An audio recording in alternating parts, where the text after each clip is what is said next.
Hello मेरे fighters, welcome to बेकान GF fighters.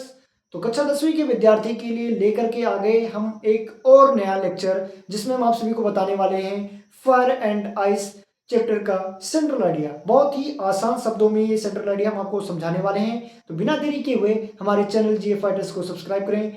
और इसके पहले चैप्टर डस्ट ऑफ स्नो का सेंट्रल आइडिया आप लोगों ने नहीं देखा है तो जल्दी जाओ और देखो।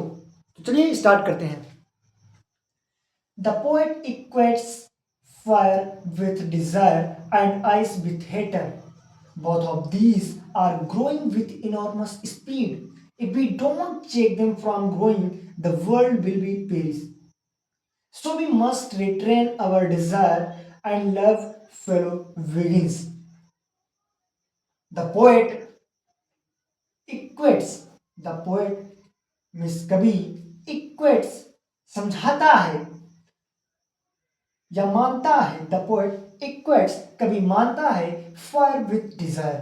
कभी मानता है कि फायर विथ डिजायर, जो फायर है वो इच्छाओं का प्रतीक है, एंड आइस विथ हेटर, और जो बर्फ है वो घृणा का प्रतीक है। आपको सेम जैसे हम आपको समझा रहे हैं ना, एग्जैक्टली ऐसे ही आपको बोर्ड में लिखना है। एग्जामिनर एक भी नंबर नहीं काटेगा, पूरा का पूरा नंबर देगा। ठीक।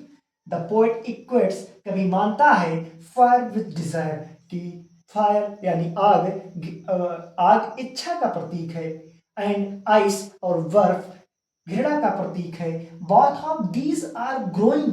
बोथ ऑफ दीज, ये दोनों आर ग्रोइंग, बढ़ रहे हैं, विथ इनॉर्मस स्पीड, बहुत तेजी मात्रा में ये दोनों बढ़ रहे हैं।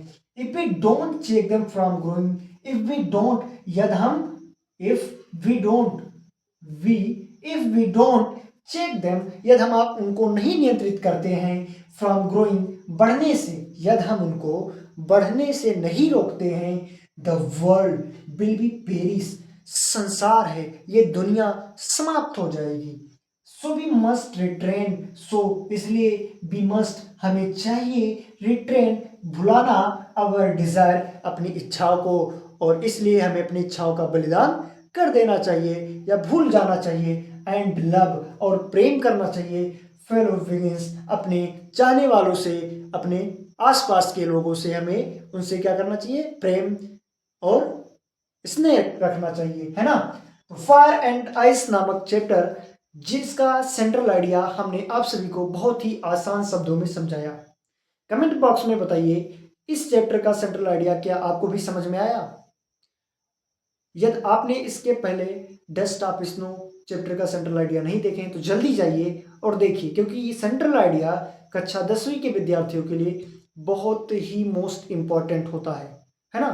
चलिए दोस्तों, मिलते हैं अगले लेक्चर में, तब तक के लिए जय हिंद दोस्तों।